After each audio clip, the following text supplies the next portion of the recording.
Once upon a time, Gautam Buddha was asked by one of his disciples, "What is karma?" Hearing this, Gautam Buddha smiled and replied, "I will tell you a story to explain karma." After listening to this story, all of you will understand what karma is. Gautam Buddha started telling the story. A king ruled in a kingdom. Once he went to tour the country with his minister. While traveling, the king and the minister reached a market. In that market, the king's attention went to a shopkeeper. On seeing that shopkeeper, the king did not know why the thought came that he should give a death sentence to him tomorrow. The king told this to his minister. Before the minister could say something, the king had gone ahead of that shopkeeper's shop and started talking about other things. The minister became very worried. He could not understand what was the fault of the shopkeeper. Without talking to the shopkeeper, without any thought, why is Maharaj thinking of taking such a decision? The king and the minister went back to the palace after visiting the kingdom. But the minister could not sleep for the whole night. After waking up in the morning, the minister took the form of an ordinary person and went to that shopkeeper and asked the shopkeeper, "What do you sell?" The shopkeeper replied, "I sell sandalwood." Then the minister started asking people around about the shopkeeper. Everyone replied that the shopkeeper does not speak to anyone and is always sad. The minister understood the matter, and again he went back to the shopkeeper and asked him, "Why do you remain unhappy?" The shopkeeper said, "I remain sad because people come to my shop, smell the sandalwood wood, and say it is very beautiful, it smells very good. But no one buys it. That's why I feel sad." The minister also felt sad to hear from the shopkeeper. He thought that why should any shopkeeper be unhappy if no item from his shop is bought while there is no problem with the goods? The minister started thinking that this shopkeeper remains so sad because of his miseries. But why does the king want to hang the shopkeeper? The answer to the thought that came into the mind of the king, the minister had not yet received. The minister again asked the shopkeeper, "Brother, then what will you do if all the sandalwood wood of your shop remains the way it is?" The shopkeeper said angrily, "Yes, I know that my sandalwood sticks will remain like this, no one will buy them. That is why I think that the king of our country should die as soon as possible.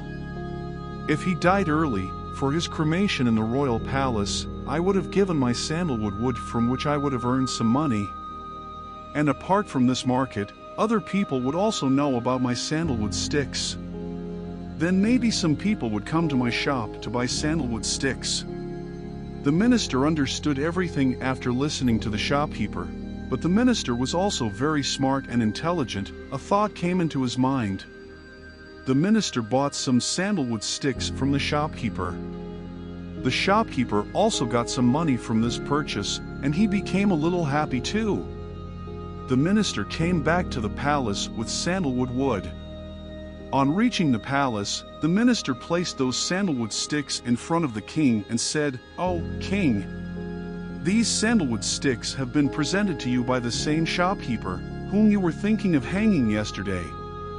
The king smelled those sandalwood woods, and he liked the aroma of those woods very much.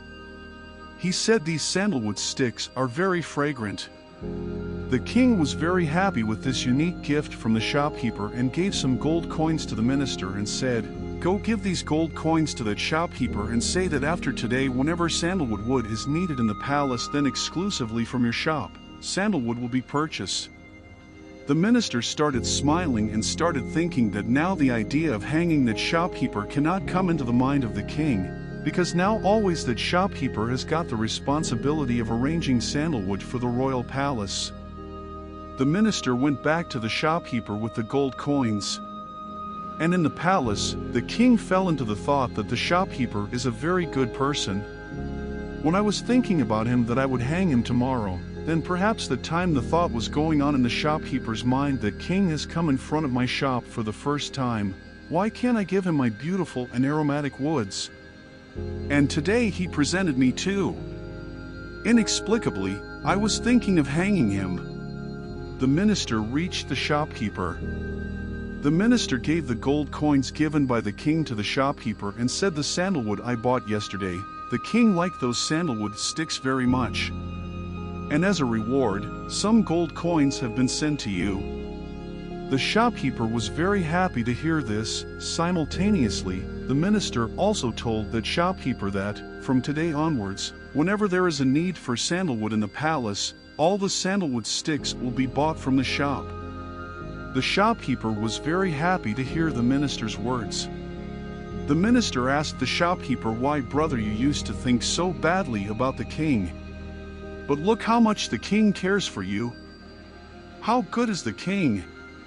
The king never thinks wrong for his people." The shopkeeper agreed with the minister and, feeling very sad, started repenting of his bad thoughts towards the king.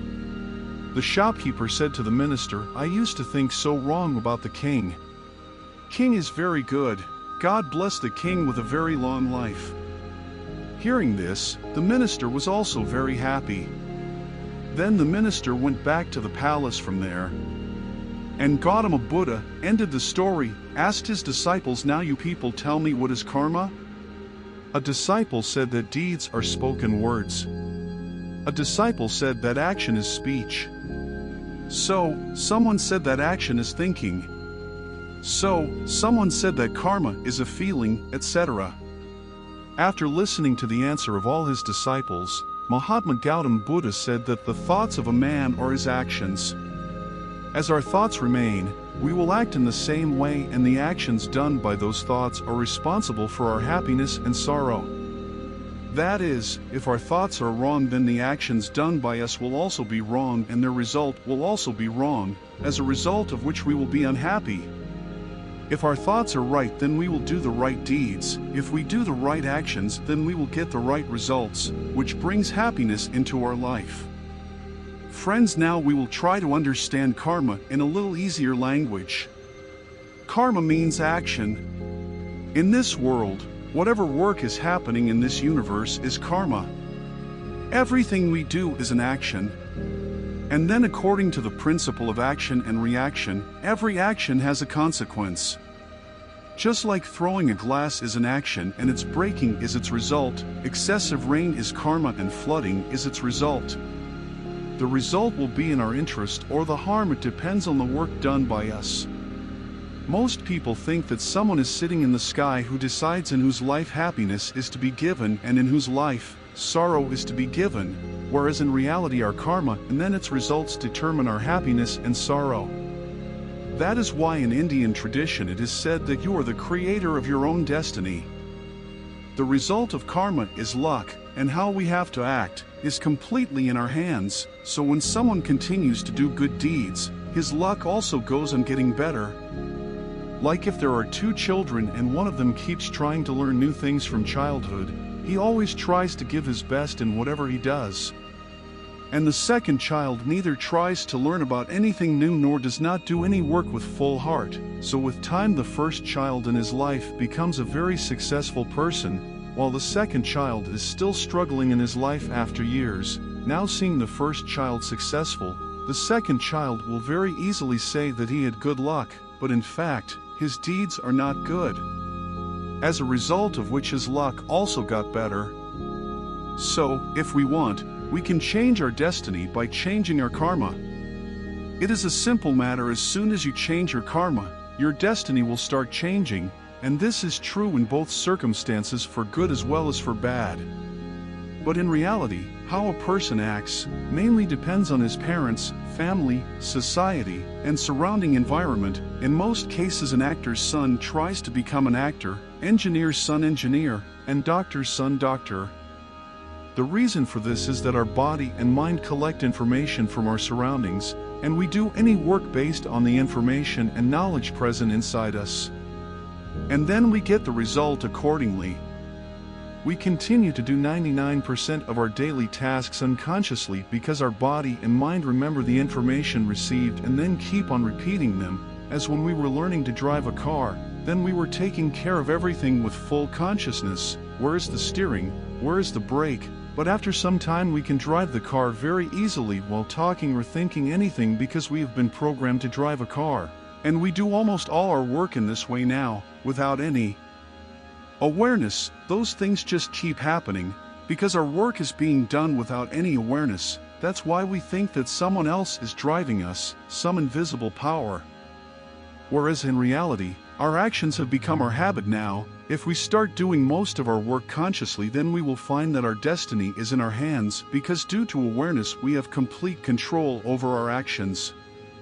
As Gautam Buddha said in the above story, that our thoughts are our actions, and in the state of awareness we have complete control over our thoughts. By the control of thoughts, we gain control over our actions, and then when our actions are according to us, then its result will also be according to that. That is why Gautam Buddha has emphasized the control of the mind. When a person's mind is purified, then how will only bad thoughts come into his mind, and then how will he do bad deeds? That is why the entire wisdom of Gautam Buddha emphasizes the purity of mind. Before we conclude, we kindly request your support. If you found this video meaningful and enjoyable, we would greatly appreciate it if you could subscribe to our channel and give it a thumbs up. As you continue on your journey, we encourage you to maintain a state of bliss and mindfulness until our next video.